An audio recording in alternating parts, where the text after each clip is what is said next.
perception du temps, le sentiment de son accélération induisent un besoin d'avoir du temps pour soi. Notre société vit souvent la dictature du temps réel. Et simultanément à cette sensation d'accélération, beaucoup expriment aussi la sensation d'un présent immobile, de ne pas avancer dans la vie. Un temps linéaire qui ne passe pas et dans lequel le futur ne s'ancre pas. L'importance du temps et de sa maîtrise est une préoccupation majeure. Une vie réussie, c'est avoir du temps libre, du temps pour soi, particulièrement pour les jeunes de 18-30 ans. Avec un certain sentiment d'urgence, la vie passe et n'attend pas. On ne vit qu'une fois, il faut que chaque jour compte. Un constat qui est partagé par 92% des 18-30 ans. La maternité, comme la paternité, comme l'amour aussi, s'inscrivent dans le temps long et demandent de pouvoir se projeter avec confiance dans l'avenir. Je voudrais explorer avec vous quelques-unes des réalités qui aujourd'hui pèsent tant sur la maternité et la paternité et dont nous sommes témoins dans notre service d'écoute. Les reconnaître, les regarder en face est une condition essentielle pour construire l'avenir.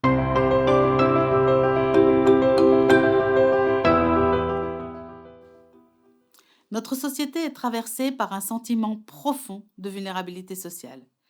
Ce sentiment est général, mais il touche particulièrement les jeunes et encore plus les 18-30 ans. Alors, 4 points majeurs. Le premier, c'est l'impression de vivre dans une époque malchanceuse, dure, difficile. Les attentats, la crise sanitaire, la crise climatique, la guerre en Europe, l'incertitude économique, la crise énergétique impactent durement la perception du bonheur. En 1999, 46% des 18-30 ans se disaient très heureux. En 2021, ils ne sont plus que 19%. Avec aussi des différences énormes selon le niveau social. 43% des jeunes privilégiés, mais seulement 12% des jeunes défavorisés. 3 fois plus qu'en 1999 se disent pas heureux. Par contre, ceux qui sont en couple sont 2 fois plus heureux que ceux qui ne le sont pas. 62% ont peur de l'avenir, 67% les femmes, avec le sentiment de ne pas avoir d'influence sur cet avenir, des doutes sur la capacité à changer les choses, les rendre possibles ou réalisables. Un fort sentiment d'impuissance, bien loin de la jeunesse du tout est possible que ma génération a pu connaître.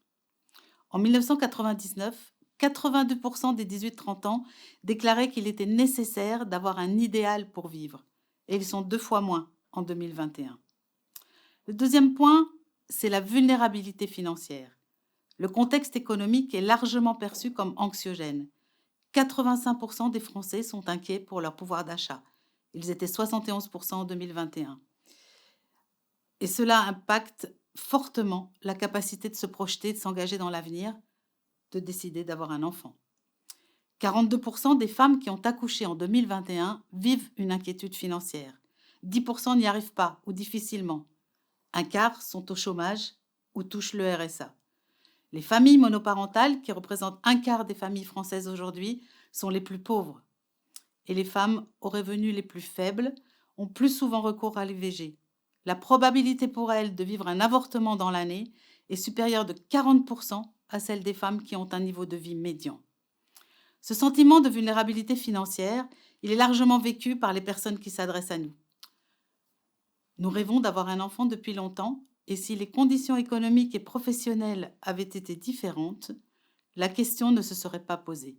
Rationnellement, nous ne pouvons pas garder cet enfant. Mon cœur parle autrement. Et encore, je suis en apprentissage et mon contrat prend fin bientôt. Je n'ai aucun revenu et mon copain est à la recherche d'un emploi. Je souhaite vraiment le garder, mais comment puis-je vivre? Troisième point, la vulnérabilité conjugale et affective. Il est de plus en plus difficile de bien saisir les contours de la conjugalité. Les statistiques mesurent les déclarations « je suis en couple ». Les couples peuvent être cohabitants ou non. Et on parle aussi de relations amoureuses importantes. Près d'1 million de couples se forment chaque année. Un quart par des mariages, un quart par de Pacs et la moitié en union libre. Et selon une étude de l'adresse parue en 2021, 46% des mariages se terminent par un divorce et le nombre de séparations, tout type d'union confondus, représente environ 425 000 couples par an. 8% des familles sont des familles recomposées et 25% des familles monoparentales. 18% des enfants et des jeunes de moins de 25 ans vivent dans une famille monoparentale. En 2017, une relation de couple durait en moyenne 10 ans. Pour les millennials nés entre 1980 et 2000, elle dure à peine plus de 4 ans. Les relations s'écourtent et se succèdent. Le couple qui dure toute une vie n'est plus une évidence. Il en résulte souvent une aggravation des conditions de vie. Et l'infidélité est la première cause de séparation. La relation sexuelle est une condition de l'entrée dans une relation amoureuse, avec d'une manière générale cependant des attentes et des motivations qui sont restées différentes pour les hommes et les femmes. Les discours sur la contraception entretiennent l'illusion d'une maîtrise totale de la fécondité, l'avortement étant la solution aux échecs. 72% des femmes qui avortent utilisaient un moyen de contraception quand elles ont découvert leur grossesse. Et 9% des femmes qui ont accouché en 2021 ont été enceintes sous contraception, 66 000 d'entre elles. Il faut mesurer aussi l'influence de la contraception sur les relations entre les hommes et les femmes. C'est aux femmes qu'incombe la lourde obligation de contrôler les conséquences de l'activité sexuelle. Et les hommes ont été dépossédés de la conscience de leur capacité permanente d'engendrement et de la responsabilité des conséquences de la relation sexuelle. Pendant longtemps, la pilule était investie d'une image féministe, et aller contre elle, c'était aller contre le droit des femmes. Une évolution est en train de se faire. Les femmes sont de plus en plus nombreuses à rejeter la contraception hormonale et à chercher d'autres solutions, en particulier les méthodes naturelles, basées sur l'observation du cycle et respectueuses de leur corps et de la planète. Aujourd'hui, la part de la pilule dans la contraception a baissé. 74% en 2010, 63% en 2016, 52% en 2021. Invitation pour les hommes à s'adapter à ce rythme naturel. On observe aussi une dissociation toujours plus grande entre l'entrée dans la sexualité et l'entrée dans la conjugalité. Enfin, dernier point dans ce panorama de vulnérabilité sociale, c'est le poids des violences sexuelles.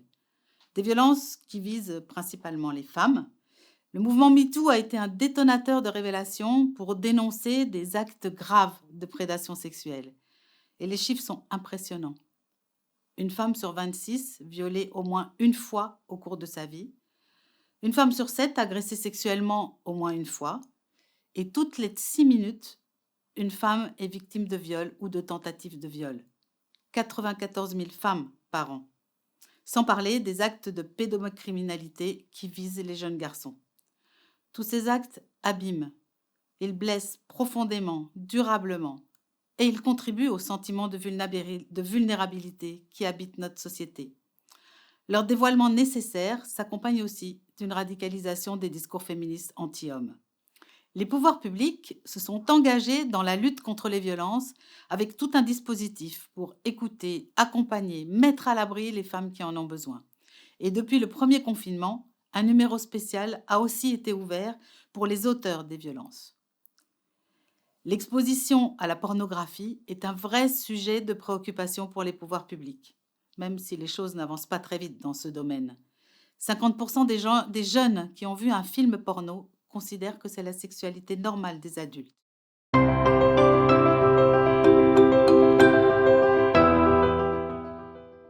D'abord, construire une éducation à la conjugalité et prendre soin des couples. Promouvoir une éducation affective et sexuelle qui intègre le consentement comme condition incontournable de la relation sexuelle et qui donne les repères nécessaires aux femmes comme aux hommes. 14% des filles déclarent que leur premier rapport n'était pas vraiment voulu, dont 1,5% qu'elles ont été forcées contre leur volonté. Et 16% disent qu'elles auraient préféré que le premier rapport ait lieu plus tard. Mais dire oui ou non, ça n'est pas si évident. Comment être sûr ? L'état psychologique dans lequel on se trouve, les pressions des autres, peuvent pousser à aller contre ses convictions et ses désirs. Il est aujourd'hui admis que le mode d'entrée dans la sexualité est en partie prédictif d'attitudes plus durables quant au nombre de partenaires et à la fidélité sexuelle, à la dissociation entre sentiments amoureux et activité sexuelle. Développer pour tous les jeunes une éducation à la conjugalité. Une éducation dans laquelle l'égalité entre les hommes et les femmes a toute sa place, mais une égalité dans la différence. Nous sommes une société immature sur ce sujet. Le combat pour l'égalité s'est construit sur l'abolition des différences. Et en ce qui concerne la maternité et la paternité, il est difficile d'en faire abstraction. Et pourtant, hommes et femmes sont bien souvent ignorants de ces différences. Différences quant à l'engagement dans une relation sexuelle, quant aux attentes dans une relation amoureuse. Différences quant à l'émergence du désir d'enfant, à l'accueil d'une grossesse et à l'entrée dans la maternité et la paternité. On ne devient pas père comme on devient mère. La jeunesse, ce temps long qui peut aller jusqu'à 30 ans, est clairement institué comme une période dans laquelle la reproduction n'a pas sa place. Une période pendant laquelle il est normal, souhaitable, de vivre une succession de relations sans engagement conjugal ni familial. La sexualité s'impose comme une pratique personnelle, fondamentale dans la construction de soi et un élément essentiel de l'épanouissement personnel, avec un déficit énorme dans la promotion et l'éducation qui en sont faites, des dimensions de rencontre, d'accueil de l'autre, de construction d'un couple. Les hommes sont 3 fois plus nombreux que les femmes à considérer qu'on peut avoir une sexualité sans aimer. Et quand il n'y a pas de cohabitation, les femmes se disent, elles, 2 fois plus souvent en couple que les hommes. Il est de moins en moins fréquent que le premier partenaire devienne le futur conjoint.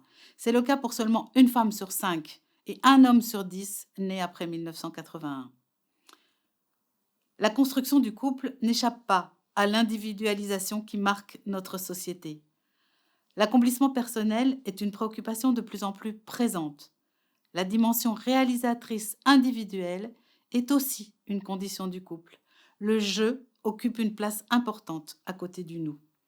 Cela passe pour les femmes par une aspiration à plus d'égalité dans le partage des charges du quotidien, qu'il s'agisse de la contraception, de l'organisation quotidienne de la vie commune, des soins et de la charge mentale des enfants. Et c'est un élément important de la relation du couple, l'équilibre de la relation. Les séparations naissent souvent d'un manque d'investissement commun, ensemble, dans la gestion du quotidien et des enfants. Accompagner les couples, et particulièrement pendant ces années si délicates et éprouvantes de la constitution d'une famille, est essentiel. Les hommes sont bien souvent les prescripteurs de l'avortement. Leur réaction violente et de rejet à l'annonce d'une grossesse imprévue est souvent aussi le signe d'un grand désarroi.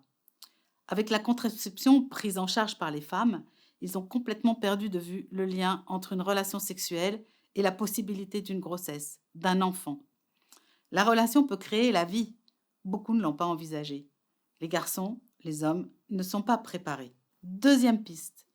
Construire les conditions de la maternité et de la paternité à l'âge de la fertilité.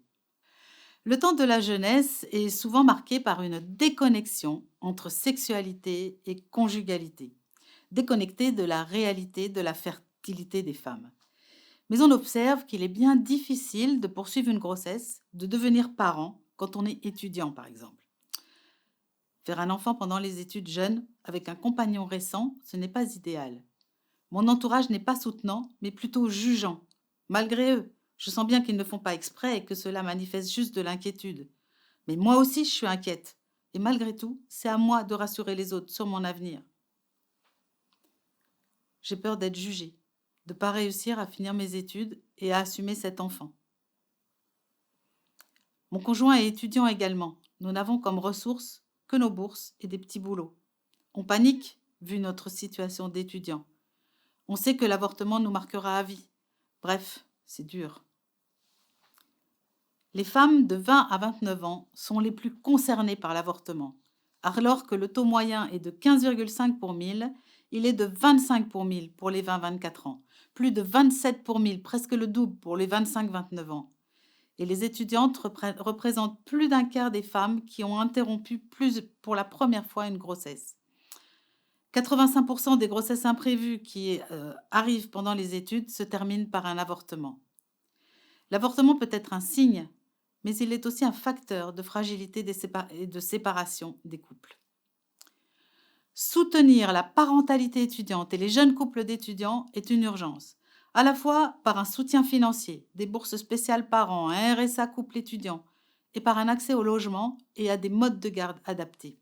L'enquête périnatale 2021 s'inquiète de la poursuite du report des naissances à des âges de plus en plus élevés, alors que l'on sait et l'on connaît les risques pour la mère et pour l'enfant qui augmentent de manière sensible avec l'âge des femmes. L'âge moyen des femmes à la première naissance était de presque 29 ans en 2019 et presque 31 ans pour les femmes diplômées du supérieur. Tous les spécialistes de l'infertilité s'accordent pour dire que la première cause d'infertilité, c'est l'âge. Enfin, troisième piste, reconstruire un vrai soutien social pour la grossesse et la maternité. La solitude des femmes enceintes ou des jeunes mères après l'accouchement est une vraie défaillance socioculturelle. C'est Boris Cyrulnik qui le dit. C'est dangereux d'être seul. Et il y a toute l'importance de l'entourage. Il faut un village pour élever un enfant. Réinventons le village. C'est la responsabilité de notre société tout entière de protéger de la violence, de la précarité, du stress professionnel, financier. Et c'est aussi la responsabilité des proches. Le dispositif des 1000 premiers jours, qui a été mis en place en 2021, vise à mieux répondre aux besoins et à mieux accompagner les femmes enceintes et les mères avec leurs enfants.